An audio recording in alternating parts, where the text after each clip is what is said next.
नमस्कार दोस्तों, आप सबका स्वागत है एक बार फिर से एस्ट्रो गुरु चैनल पर। आज मैं आप सभी के लिए लेकर आया हूं सिंह राशि के लिए 2024 कैसा रहने वाला है। अगर आप सिंह राशि के नहीं हैं और आप ये वीडियो देख रहे हैं और अपनी राशि के रिलेटेड वीडियो देखना चाहते हैं तो आपको डिस्क्रिप्शन चेक करना चाहिए। वहाँ पर अदर राशियों के वीडियोज़ के लिंक दे दिए गए हैं, आप लाभ उठा सकते हैं। आज की जो रीडिंग है इसके लिए 2 पाइल्स को बनाया गया है जिनके सिंबॉलिक्स आपकी स्क्रीन के ऊपर अब एक साथ दिखाए जा रहे हैं। रेड कलर पाइल नंबर 1 और सूर्य यानी सन पाइल नंबर 2। लाल रंग सिंह राशि से संबंधित है इसलिए ये पाइल नंबर 1 का प्रतीक रहेगा और सूर्य यानी सन सिंह राशि यानी लियो का स्वामी ग्रह है इसलिए ये पाइल नंबर 2 रहेगा। तो दोनों पाइल्स के लिए जो टाइम स्टैम्प्स हैं वो डिस्क्रिप्शन और कमेंट सेक्शन दोनों जगह पोस्ट कर दिए गए हैं। अपनी पाइल के रीडिंग पर डायरेक्टली पहुंचने के लिए आप टाइम स्टैम्प के ऊपर क्लिक कर दीजिए, वीडियो फास्ट फॉरवर्ड हो जाएगा और आप डायरेक्टली अपनी पाइल की रीडिंग पर पहुंच जाएंगे। जो लोग आज मुझसे पहली बार जुड़े हैं उन सभी का मैं एस्ट्रो गुरु चैनल पर बहुत बहुत स्वागत करता हूं। आप सभी इस चैनल को सब्सक्राइब जरूर करिए, बेल आइकन को भी प्रेस करिए क्योंकि जब आप बेल आइकन प्रेस करते हैं तो नए वीडियोस की नोटिफिकेशन आपके मोबाइल फ़ोन पर आनी शुरू हो जाती है। और मेरे रेगुलर व्यूवर्स और सब्सक्राइबर्स, आप सभी के सहयोग और प्यार के लिए बहुत बहुत आभार।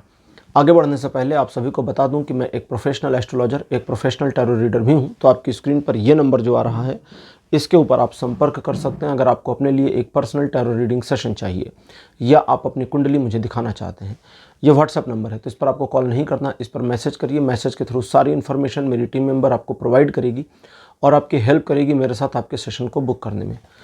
तो चलिए आज की रीडिंग को शुरू करते हैं और आपकी पाइल में मिलते हैं।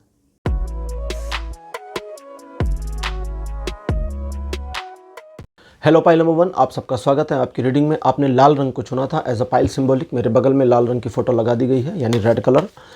और चलिए रीडिंग शुरू करते हैं और देखते हैं कि आपके लिए 2024 कैसा रहने वाला है। कार्ड नंबर 1 मेरे पास है 4 ऑफ कप्स। सेकंड पोजीशन पर जो कार्ड है ये है 9 of wands. Card number 3 2 of cups. Card number 4 5 of swords और अंतिम कार्ड आपके लिए अपीयर हुआ है 6 of swords. Pile number 1 Singh राशि 2024 आपके लिए संघर्षों से भरा साल रह सकता है लेकिन काफ़ी मनोरंजक भी साथ साथ रहेगा। मतलब आपके कार्य क्षेत्र में आप जो प्रोफेशन करते हैं, जो जॉब करते हैं, बिजनेस करते हैं, जो भी कार्य करते हैं उसमें ये साल संघर्षों से भरा रहेगा।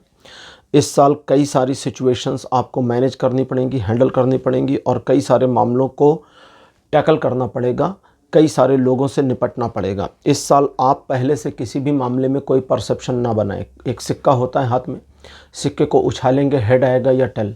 तो जब तक उछाल दिया गया है और सिक्का गिर नहीं जाता है, जब तक देख नहीं लिया गया है तब तक परसेप्शन मत बनाइए कि हेड ही आएगा या टेल ही आएगा।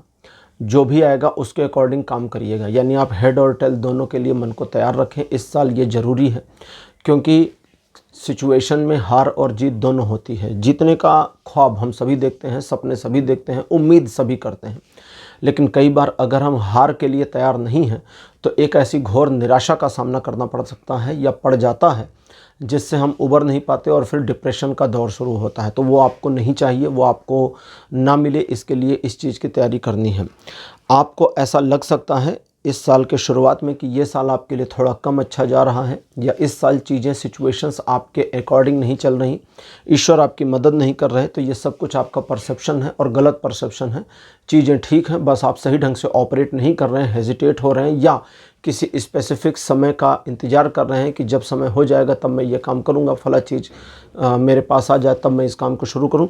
तो इस वजह से ये डिलेज़ जो हैं ये आपकी अपनी गलतियों से हो सकते हैं साल के शुरुआत में, तो इनसे ओवरकम करना है। आपके मन में क्या विचार नकारात्मक तौर पे चलते हैं इनको किसी और से शेयर नहीं करना है। दूसरे लोगों के बारे में, सिचुएशन के बारे में और अपने कार्य के रिज़ल्ट के बारे में, अपने कार्य के रिज़ल्ट के बारे में ज़्यादा सोच विचार नहीं करना, बस आप काम करते चलिए। देखिए काम अगर आपको पता है कि जो मैं कार्य कर रहा हूँ अगर ये सही गति में गया तो फिर रिज़ल्ट मेरे फेवर में आएगा।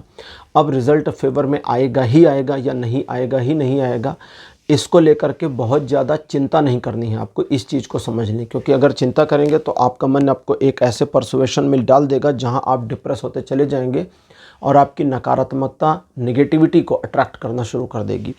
रिलेशन वाइज, संबंधों वाइज, मित्रवत संबंध हो, चाहे पारिवारिक हो, चाहे 1 to 1 रिलेशन के संबंध हैं, चीज़ें बढ़िया, अच्छी और आपके समतुल्य रहेंगी इस पूरे साल भर।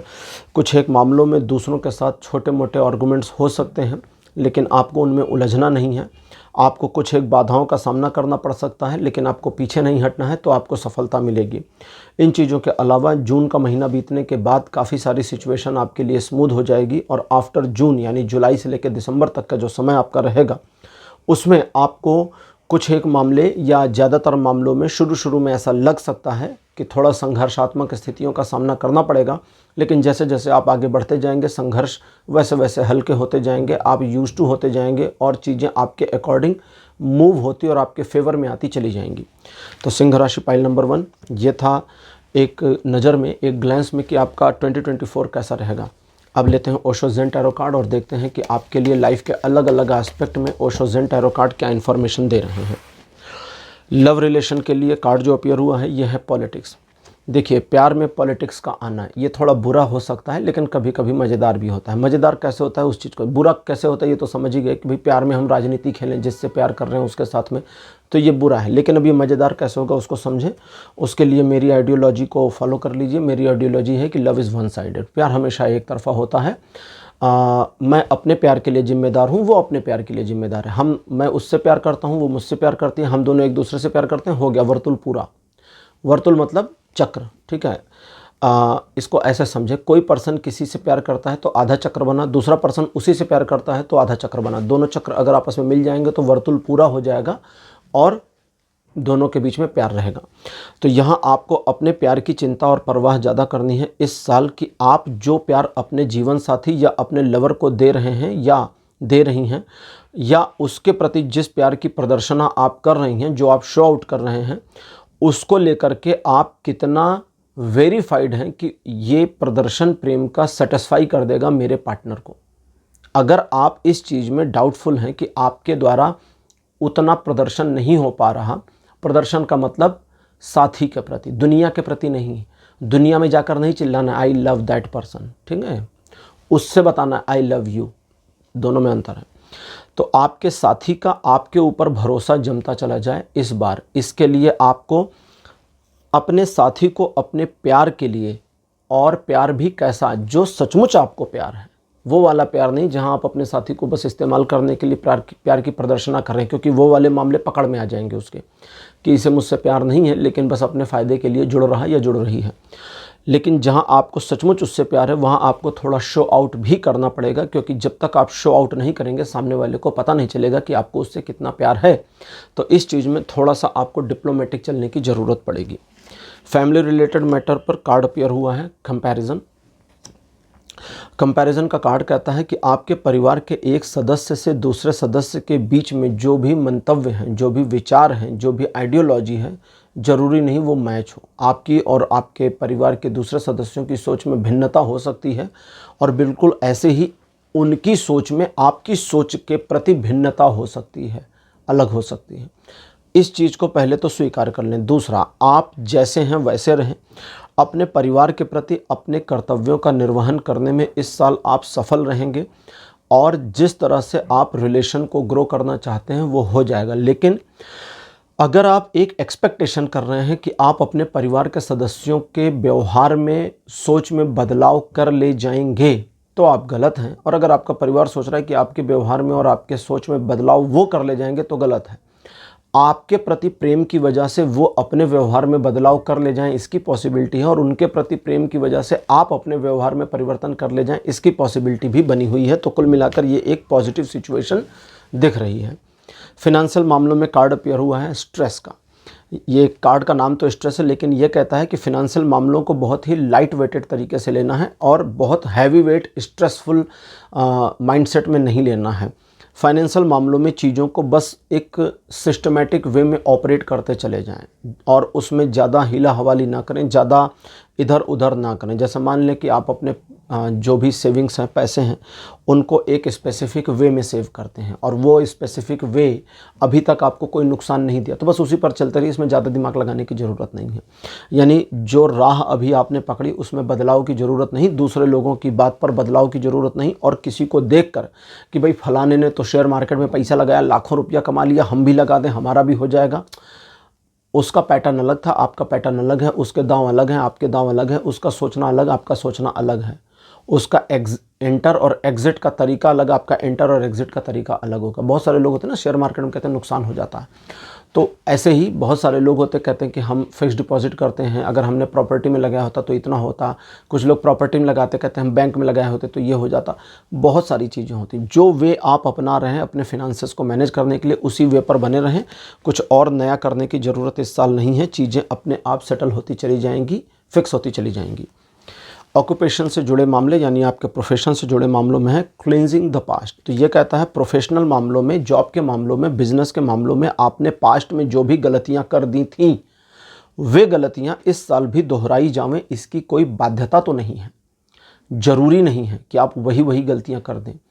और इस वजह से आपको पहले तो इस चीज़ के बारे में सोचना नहीं चाहिए। दूसरा, आप अपने आप को वही पर्सन अगर मान के चल रहे हैं जो एक साल पहले थी, एक साल पहले था, तो भाई आप गलत हैं। आप वो एक साल पहले वाले इंसान तो हैं ही नहीं, आपकी एज बढ़ गई, बहुत कुछ चेंजेस आ गए, बहुत परिवर्तन आ जाता है, साल भर में बहुत बड़े बड़े परिवर्तन आ जाते हैं हमारे अपने व्यवहार, हमारे अपने व्यक्तित्व में। और ये कहता है कि पुराने वाले मामलों में आपका रवैया जैसा भी था, आपका सोचने का, आपका एक्सप्रेस करने का, आपका सिचुएशन को मैनेज करने का तौर तरीका जैसा भी था, अब वैसा तरीका नहीं चलने वाला। इसलिए जो परिवर्तन आपके जीवन में आ चुके हैं उन्हें आत्मसात कर लीजिए और अपने आप को अपने ही पुराने वर्जन से तोड़कर अलग करके अपने प्रोफेशनल मामलों में इन्वॉल्व होइए। और अपने प्रोफेशनल मामलों में दूसरे लोगों की राय मशवरे पर ज़्यादा गौर मत करिए, बल्कि आप क्या सोचते हैं इस पर गौर करिए। लेकिन इसमें भी अगर मन में आपके हौच पौच वाली सिचुएशन आपको फील होती है, तो जब तक यह हौच पौच स्वतः ख़त्म नहीं होती आपके दिमाग में, तब तक अपने प्रोफेशन, अपने ऑक्यूपेशन, अपने जॉब, अपने बिजनेस से जुड़े मामलों में किसी भी प्रकार के बड़े निर्णय को न लें, चीज़ों को टाल करके रखें, लेकिन लोगों को बताएं नहीं। और जब आपके मन में, आपके मस्तिष्क में हलचल कम हो जाए, थोड़ा सा अंधकार में रास्ता दिखने लगे, तब निर्णय ले, सही रहेगा। एजुकेशन के मामले में कार्ड अपेयर हुआ है साइलेंस का। साइलेंस का कार्ड कहता है कि आप बस अपने वही करना है जो ये कार्ड का नाम है। ये कहता है कि बस आप जो कर रहे हैं उसे शांतिपूर्वक ढंग से करें, शांतिपूर्वक ढंग से। शांतिपूर्वक ढंग में वो चीज़ भी आती है कि आप कोलाहल वाले वातावरण में अपनी स्टडीज़ को ना करें।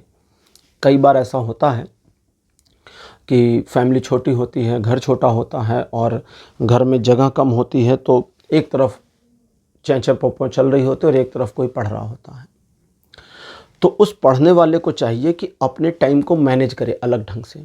जैसे मैं कई ऐसे स्टूडेंट्स को भी जानता हूँ जो स्कूल से आकर के 2-3 घंटे सो जाते थे स्कूल से आए, खाए पिए, थोड़ा खेला कूदा और उसके बाद में सो गए। रात को उठे 9 बजे फिर से ब्रश कर लिया। ब्रश करने के बाद में फिर थोड़ी देर फैमिली के साथ रहे, रात का डिनर विनर किया और 10:30-11 बजे से बैठे पढ़ने को और आराम से 2:30 बजे 3 बजे तक बैठकर पढ़ाई करी। 3 बजे फिर सो गए और फिर सुबह उठे 6:30 बजे और नहा धो करके 7:30 बजे तक फिर स्कूल चले गए। तो वो रात में पढ़ने का मामला क्या था उनका, उन्हें पता था कि वे सुबह उठ के नहीं पढ़ सकते। ऐसे बहुत सारे लोग हैं जिनको सुना होगा ना, कहते कहते सुबह उठकर पढ़ाई करने से ज्ञान ज़्यादा आता है। मैं इस बहस पे नहीं जाऊंगा कि सच में है या नहीं है। कुछ लोग हैं जो सुबह नहीं पढ़ पाते, कहते हैं हमें नींद आ रही होती है, नींद इतनी दिमाग पर छाई होती है कि पढ़ा ही नहीं जाता। रात में पढ़ लीजिए, देर तक पढ़ लीजिए। बहुत सारे लोग होते हैं रात में देर तक पढ़ते, कोई डिस्टर्ब करने वाला नहीं, कोई बोलने वाला नहीं, अपना करते रहते हैं। तो आप शांतिपूर्वक तरीका खोजिए अपने स्टडी को करने का और उसे कंटिन्यू करिए। और वो ज्ञान, जो तरीका आपने अपने लिए बनाया, वो ज्ञान किसी को नहीं देना। अपने फ्रेंड को नहीं बताना कि देख तू भी ऐसा कर ले। वो बोले कि यार मेरे साथ प्रॉब्लम, उसको बोलो अपना रास्ता खोजो, अपना वे खोजो। अपना वे खोजो। मैंने जैसे तो एक एग्जाम्पल दिया ना रात वाला, मैं ये नहीं कह रहा सभी लोग पाइल नंबर 1 में है तो सब लोग रात को पढ़ना शुरू कर दीजिए, 10 बजे से लेकर 3 बजे तक पढ़िए, नहीं मैं ये नहीं कह रहा हूँ, मैं तो सिर्फ एक एग्जाम्पल दिया। आप अपना तरीका खोजिए। कुछ लोग हैं जिनको स्टडी करनी है, दोपहर में टाइम होता है, परिवार के ज़्यादातर लोग अपने अपने काम पर होते हैं, दोपहर में घर एकदम सन्नाटा खाली होता है तो वो दोपहर में पढ़ लेते हैं। आप अपना खोजिए ना, अपना तरीका, अपना रास्ता खोजिए कहाँ पर है। तो ऐसे दूसरे को भी अपना ही रास्ता खोजने पर मोटिवेट करना है और बस आप अपने काम में काम रहें, अपने काम में लगे रहें और एजुकेशनल मामलों में किसी तरह का कोई नुकसान इस साल आपके लिए नहीं दिख रहा है। हेल्थ रिलेटेड मैटर्स पर कार्ड पेयर हुआ है गिल्ट। स्वास्थ्य से संबंधित मामलों में कभी कभी हम एक ऐसी नकारात्मक सोच में चले आते हैं जो हमारे स्वास्थ्य को सचमुच में ख़राब कर देती है, सचमुच में ख़राब कर देती है। बहुत सारे लोग जानते होंगे कि पीपल के पेड़ पर भूत प्रेतों का वास होता है और बहुत सारे लोग हैं जो नहीं जानते कि पीपल के पेड़ पर भूत प्रेत का वास होता है। बहुत सारे लोग नहीं जानते। बहुत सारे ऐसे लोग हैं जो पीपल के पेड़ को पहचानते भी नहीं हैं।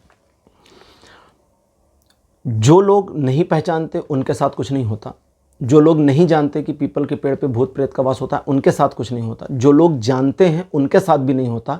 लेकिन जो लोग ये मानते हैं कि पीपल के पेड़ पर भूत प्रेत होता है और उसके नीचे से निकलने पे हमने प्रणाम नहीं किया तो हमें पकड़ लेगा, उनको पकड़ लेता है।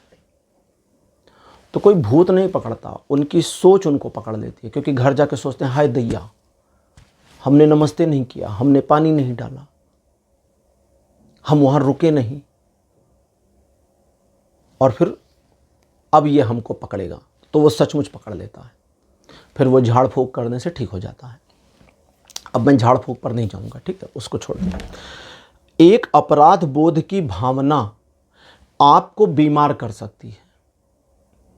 एक बार एक रिसर्च हुई थी जिसमें एक ही समस्या, छोटी समस्या जैसे बुखार हो जाता है नॉर्मल, तो छोटी सी समस्या जो अक्सर हो जाती है उससे ग्रस्त 20 लोगों को अपॉइंट किया गया, वॉलंटियर किया गया कि भाई हमें वॉलंटियर में चाहिए, हम एक नई मेडिसिन बनाए हैं और इसको हम चेक करना चाहते हैं। और उनको दिखाया गया कि ये मेडिसिन जो है बिल्कुल ट्रांसपेरेंट है और इसे आपको लिक्विड के रूप में दिन भर में 3 बार ही दिया जाएगा। और उनको 3 बार देना था और उनको बता दिया गया कि भाई इसका कोई टेस्ट नहीं, हमने इस तरह की मेडिसिन बनाई जो टेस्टलेस है। 10 लोगों को अलग रूम में रखा, 10 लोगों को अलग रूम में रखा, 10 लोगों को सचमुच की मेडिसिन दी, 10 लोगों को पानी दिया गया सेम टाइम पर। बीच में ग्लास लगा हुआ था, वो 10 इनको देख सकते थे, ये 10 उनको देख सकते थे। 20 के 20 ऑन टाइम ठीक हो गए। अगर डॉक्टर से पूछें कि भाई मेडिसिन हमें कैसे ठीक करती है, तो कोई भी मेडिसिन नहीं है जो हमें ठीक करती है। कोई भी डॉक्टर टूटी हुई हड्डी को नहीं जोड़ सकता। ऑपरेशन करने के दौरान कोई भी डॉक्टर नसों को नहीं जोड़ता है। वे बस उसको एक दूसरे के सानिध्य में इस प्रकार से सेट कर देते हैं कि शरीर उनको खुद ब खुद रिपेयर कर देता है। टूटी हुई हड्डी को अगर ऊपर नीचे है और उसको सही जगह पर बिठाकर आमने सामने कर दिया जाए तो बॉडी उसको खुद रिपेयर कर लेती है। हमारे घाव अपने आप भरते हैं। मेडिसिन लगा करके हम बस बाहरी धूल मिट्टी से उसको कवर अप दे देते हैं कि बाहर की धूल मिट्टी उस पर ना जाने पावे। मेडिसिन हमारे शरीर के उन कोशिकाओं को प्रेरित करती है जो हमारे घाव को जल्दी भरेंगे, ठीक है, या हमें किसी स्पेसिफिक बीमारी से बचाने के लिए हमें किसी स्पेसिफिक रसायन की हमारी बॉडी में ज़रूरत होती है। स्पेसिफिक केमिकल, हमारी बॉडी में बहुत सारे केमिकल होते हैं, उनकी ज़रूरत होती है। बहुत सारे एंजाइम होते हैं, बहुत सारे चीज़ें होती हैं, जीन्स होते हैं, उनकी ज़रूरत होती है। तो वो सप्लीमेंट हमारी बॉडी में पहुंचा दिया जाता है जिससे हमारी कोशिकाएं उस चीज़ में एक्टिवेट हो जाती हैं कि वो मेडिसिन, मतलब मेडिसिन के थ्रू एक्टिवेट हो जाती हैं कि फलाना काम करे, ठीक है। तो एक गिल्ट, एक अपराध बोध की भावना आपके हेल्थ में इस साल आपको बहुत बुरी तरह से डैमेज कर सकती है। और अगर अपराध बोध की भावना नहीं है तो कुछ नहीं होगा। आपने बासी खाना खा लिया इस साल किसी दिन और आपने सोचा कि ओ हो अब तो फूड पॉइजनिंग होगी तो हो जाएगी। आपने उसको इग्नोर किया कि अरे ठीक है, बासी खाना तो बहुत सारे लोग खा रहे हैं, इतना दिक्कत नहीं है, कोई बैड स्मेल नहीं थी, इट्स ओके, तो आप बिल्कुल ओके रहेंगे। आपकी अपनी सोच इस साल आपके हेल्थ में डैमेज और इम्प्रूवमेंट लाने वाली है।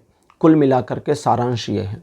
और अगर आप इस साल अपने हेल्थ में इम्प्रूवमेंट रखना चाहते हैं तो पॉजिटिव थिंकिंग ही आपके लिए सबसे बड़ा वेपन है, सबसे बड़ा सहारा है, जिसके थ्रू आप अपनी हेल्थ को मैनेज करके सही रखने में कामयाब रहेंगे। और अगर आपने अपने आप में निगेटिव लिया, अपने माइंडसेट को नेगेटिवली चार्ज किया खुद को, तो फिर आपके हेल्थ रिलेटेड मैटर्स में आपको इश्यूज़ का सामना करना पड़ेगा। तो ये ना करना पड़े, इसलिए बी पॉजिटिव। पाइल नंबर 1 ये थी आपकी आज की रीडिंग। आज की रीडिंग आपको कैसी लगी, अपने एक्सपीरियंस, अपने अनुभव कमेंट सेक्शन में ज़रूर लिखिए। इस वीडियो को लाइक करिए, शेयर करिए और चैनल को सब्सक्राइब करना मत भूलिएगा। अगले वीडियो में आपसे फिर मिलूँगा, तब तक के लिए बाय बाय।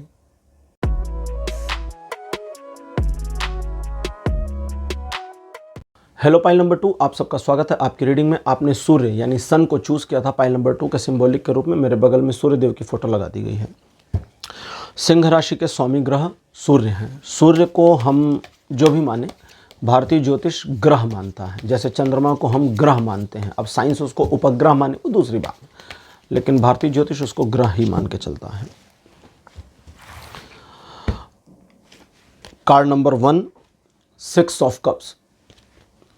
सेकंड पोजीशन पर आपके लिए 8 ऑफ कप्स। कार्ड नंबर 3 आपके लिए है 9 ऑफ पेंटिकल्स। फोर्थ पोजीशन पर आपके लिए द चैरियट और लास्ट कार्ड आपके लिए पेयर हुआ है क्वीन ऑफ स्वॉर्ड। तो इस साल आप अपने जीवन में एक ऐसे सिचुएशन को मैनेज करेंगे, एक ऐसी पोजीशन को अचीव कर सकते हैं 2024 में पाइल नंबर 2, जो आपके जीवन में माइलस्टोन का काम करे, एक मील के पत्थर के जैसा बन जाए। ये साल की जो शुरुआत होगी वो अच्छी होगी। आपका व्यवहार, आपके संबंध, आपके लिए चीज़ें अकॉर्डिंगली आपके फेवर में आती चली जाएंगी। आप बीच बीच में का मतलब लगभग इसको मानकर चलें कि 1.5 से 2 महीने के अंतराल पर हर बार थोड़ी देर के लिए डिस्ट्रैक्शन का सामना करेंगे। आप डिस्ट्रैक्ट हो जाएंगे, अपने मार्ग से भटकने वाली स्थिति में आ जाएंगे। और अपने मार्ग से भटकने वाली इस स्थिति का सामना करने के लिए आपको 2 बातों का ध्यान रखना होगा। पहला, आपने जो लक्ष्य अपने हाथ में लिया है हासिल करने के लिए, जब तक वो पूरा ना हो जाए आप दूसरे काम को हाथ में ना लें। एक बार में एक काम वाली मेंटालिटी के साथ में चलिए तो ज़्यादा अच्छा रहेगा। और दूसरा, आप अपने ऊपर गर्व करते रहें। इस साल आपने बीते हुए सालों में जीवन में क्या क्या अचीव किया है, क्या क्या हासिल किया है, उसकी थोड़ी यादें रखें और उन यादों को अपने मस्तिष्क में बिठाएं। और अगर ऐसा नहीं कर सकते तो कुकी जार टेक्निक का इस्तेमाल करें। कुकी जार टेक्निक होती है कि कुछ जैसे वो होता ना, हम लोग खेलते थे वजीर वाला, उस पर पर्ची पे लिखते थे राजा रानी ऐसे करके।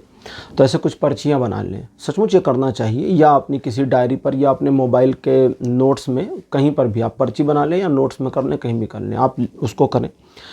आपने जीवन में क्या क्या उपलब्धियां हासिल करी हैं जिन पर आपको गर्व है, 10 ऐसे पॉइंट्स को नोट कर लीजिए। चाहे मोबाइल के नोट्स में कर लीजिए, सबसे बेटर तो वही रहता आजकल, क्योंकि अब कहाँ पर्ची खोजने जाएंगे, है ना, हर बार। और जब डिमोटिवेट हो तो मोबाइल निकालिए और उसको पढ़िए कि मैंने अपने जीवन में ये चीज़ें करी हैं जिस पर मुझे गर्व है, फ़क्र है।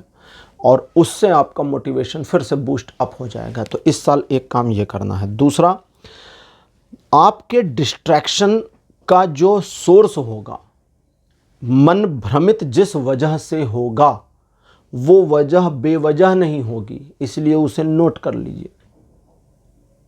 इसको उदाहरण के लिए समझें कि आप किसी एक कंपनी में नौकरी के लिए बहुत प्रयासरत हैं। आपने 2 राउंड का इंटरव्यू दे दिया, 2 राउंड का इंटरव्यू बचा, अचानक से डिस्ट्रैक्शन आ गया, कहीं और से कॉल आ गई। अब उधर भी तैयारी करनी है, ठीक है। आप सोच रहे हैं कि यार ये 2 राउंड को पहले क्लियर कर दूं फिर उधर जाऊं, फिर मन करता है नहीं यार उधर का पहले कर दूं फिर इधर का करूं, उधर इधर में अब आप कंफ्यूज, तो ना इधर के रहेंगे ना उधर के, दोनों चले जाएंगे। अब आपको क्या करना है, उस वाले को अपना रेज्यूमे भेजिए और उनको बताइए कि आप कुछ पर्सनल वर्क्स में बिजी हैं और फलाना डेट के बाद आप इंटरव्यू के लिए अवेलेबल हैं, समय ले लीजिए।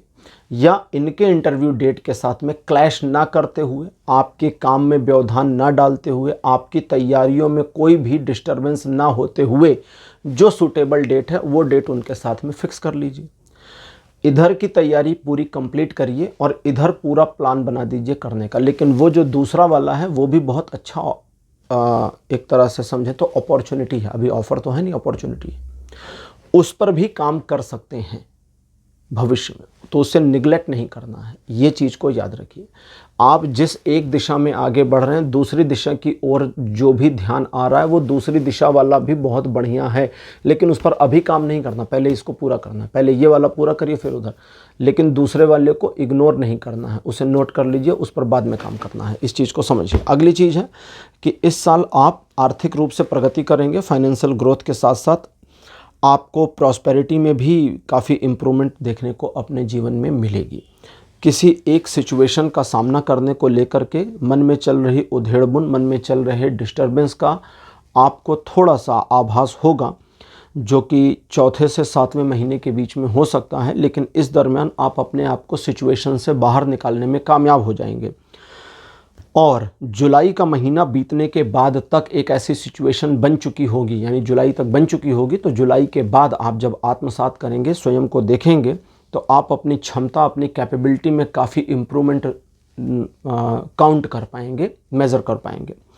इन सब के बाद कुछ एक ऐसे मामले जहां पर आप अपने आप को पोजीशन वाइज पहुंचाना चाहते थे या कुछ एक टारगेट्स स्पेसिफिक अचीव करना चाहते थे को लेकर किए गए प्रयासों में सफलता मिलेगी। लेकिन एक समस्या ये है कि इस साल आप कई सारे ऐसे मामले जो बहुत इम्पोर्टेंस रखते हैं आपके जीवन में, उस पर सोचेंगे तो ज़रूर, लेकिन क्रिया नहीं करेंगे, काम नहीं करेंगे। तो उसके लिए आपको उसी टेक्निक पर काम करना होगा जो पहले बताई थी। एक काम पूरा हो जाए तब दूसरे काम को ऐड ऑन करिए। एक साथ 4, 6, 10 चीज़ों को लेकर चलना बिल्कुल समझदारी इस साल नहीं होगा, इसका ध्यान रखिएगा। और हाँ, दूसरे लोगों की परवाह मत करिए कि वे आपके बारे में क्या सोचते हैं। तो ये था एक परिदृश्य में, एक नज़र में, कि आपके लिए 2024 कैसा रहेगा। Pile number 2। अब लेते हैं ओशो ज़ेन टैरो कार्ड और देखते हैं कि आपके लिए लाइफ के अलग अलग एस्पेक्ट में ओशो ज़ेन टैरो कार्ड्स की क्या इन्फॉर्मेशन आती है या क्या सजेशन, गाइडेंस आती है। लव रिलेटेड मैटर पे कार्ड आया है लेटिंग गो। ये कहता है कि कुछ भी इस जीवन में, इस दुनिया में स्थिर नहीं है, सब कुछ चलायमान है, सब कुछ चल रहा है। विज्ञान भैरव तंत्र में देवी से भगवान शिव कहते हैं, हे देवी, प्रत्येक आभास सीमित है, सर्वशक्तिमान में विलीन हो रहा है। हर एक आभास सीमित है, यानी जो भी दिख रहा है वो अपने लिमिटेशंस के साथ अपीयर हुआ है। हर एक चीज़ की कहीं ना कहीं जाकर एक लिमिटेशन है, उस लिमिट से आगे वो नहीं है, और वो हर एक चीज़ सर्वशक्तिमान में लयबद्ध है और लीन हो रही है, समाहित हो रही है। अगर आपने पढ़ा होगा, आदि शंकराचार्य जी ने एक पुस्तक लिखी थी सौंदर्य लहरी, उसमें एक जगह एक श्लोक में वे कहते हैं देवी त्रिपुर सुंदरी की आराधना करते हुए कि हे माता, जब पूरी सृष्टि का समापन समय आ जाएगा, ये अमृत पान किए हुए देवता नष्ट हो जाएंगे। जब सृष्टि समाप्त हो रही होगी, होने को होगी, तब अमृत पान किए हुए, अमरता का वरदान लिए हुए ये देवता भी नष्ट होंगे। ब्रह्मा और विष्णु भी आयु पूरी होने के बाद काल के गाल में समाहित होंगे, लेकिन शिव और आप रह जाते शेष, और यहीं से फिर नई सृष्टि का शुभारंभ होता है। तो कहने का मतलब कि चीज़ें चलती रहती हैं, पुरानी जाती हैं और नई आती हैं। प्रेम संबंधों में आपके पहले क्या था उसकी परवाह थोड़ी कम करिएगा। अक्सर पतियों की और पत्नियों की ये बड़ी कंप्लेन होती है शादी के कुछ साल बाद, अब तुम पहले जैसी नहीं हो, अब तुम पहले जैसे नहीं हो। स्वाभाविक है, नहीं है। आपकी शादी को अगर 5 साल हो गए और जिस लड़की से आपने शादी करी थी वो लड़की तो अब गई ना, अब तो ये दूसरी आ गई, कोई और हो गई, परिवर्तित हो गई। ऐसे ही पुरुष का भी परिवर्तन हो गया। हर कोई बदल जाता है, हर किसी का नेचर, हर किसी का माइंडसेट, तरीका, नज़रिया सब बदलता है। उसको उस बदलाव के साथ अगर आत्मसात नहीं करेंगे तो आपके प्रेम की लयबद्धता क्षीण हो जाएगी, कमज़ोर हो जाएगी। और आप अगर अभी भी अपने प्रेमी प्रेमिका या अपने जीवन साथी में वो पुराने वाले को खोज रहे हैं तो वो जड़ में है, सीड में है, लेकिन ऊपर से चीज़ें बदलती चल रही हैं। एक बीज है, बीज से पौधा निकला, अब उसकी पत्तियां खिल रही, फूल खिल रहे हैं, सब अब आप अभी भी उस बीज के पीछे पड़ रहे हैं कि भाई हमने तो बीज देख रखा था, हमें तो वो सीड ही चाहिए। तो फिर अब सीड नहीं, सीड खत्म हो गया, नष्ट हो गया, तभी तो पौधा बना।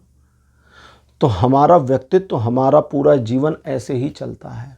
मैं 10 साल पहले जो था आज नहीं हूँ, आप साल भर पहले जो थे आज नहीं हैं। बदल गई चीज़ें, परिवर्तित हो गए, है ना। तो यहाँ कहता है कि परिवर्तन ही नियम है, और प्रेम संबंधों में, आपके रिलेशनशिप में, आपके साथी के व्यक्तित्व में आए हुए परिवर्तन को अगर आप आत्मसात करते चलते हैं तो आपके प्रेम संबंधों में एक नवीनता का भास इस साल आपको मिल जाएगा देखने को, वरना छोटी मोटी नोकझोंक आपकी चलती रहेगी। फैमिली रिलेटेड कार्ड में, फैमिली रिलेटेड मामलों में कार्ड अपीयर हुआ है हारमोनी का। हारमोनी का कार्ड कहता है इस साल परिवार को लेकर किसी भी तरह के असमंजस की स्थिति का सामना नहीं करना पड़ेगा, बल्कि परिवार इस साल आपके लिए एक सपोर्ट सिस्टम की तरह काम करेगा। और परिवार के इस सपोर्ट सिस्टम की तरह काम करने की वजह से आपको परिवार के सौहार्दपूर्ण वातावरण का लाभ भी मिलेगा, और परिवार को आपकी ओर से भी पॉजिटिविटी का अनुदान मिलेगा। और पॉजिटिविटी जो आप दोनों के बीच में होगी, आपके और परिवार के बीच में, इसकी वजह से परिवार के प्रति आपके समर्पण और योगदान का और उनका आपके प्रति कर्तव्यों के निर्वहन का बेनिफिट आपको मिलता चला जाएगा। तो ये आपके लिए बढ़िया रहेगा इस ईयर में। फिनेंशियल मामलों में कार्ड अपीयर हुआ है moment to moment. Moment to moment कहता है कि सिचुएशन में आप बस आगे बढ़ते रहें। जिस सिचुएशन में आप अपने आप को आगे बढ़ा रहे थे, किसी नए चीज़ में इन्वॉल्व होकर के आगे बढ़ने की अभी कोई बहुत बड़ी ज़रूरत नहीं। आप जिस तरह से अपने फिनेंशियल मामलों को साधते आए हैं, बस वैसे ही साधते चलिए। इसमें कुछ नयापन करने की आवश्यकता अभी तो नहीं दिखती। और अगर नयापन करने के विचार मन में आते हैं तो आपको बस एक चेक करना है, वो ये कि ये कहीं से आ रहा है या मेरे मन से है, मतलब एडॉप्टेड है या मेरे अंदर से आ रहा है। जो एडॉप्टेड थॉट होते हैं वो किसी को देखकर, सुनकर, किसी की बातों को समझकर, किसी के इन्फ्लुएंस में प्रभावित होकर आते हैं कि भाई फलाने ने वहाँ पर इतना इन्वेस्टमेंट किया है, फ़ायदा हुआ, मैं भी वहाँ कर लूँ। नहीं, वो नहीं करना।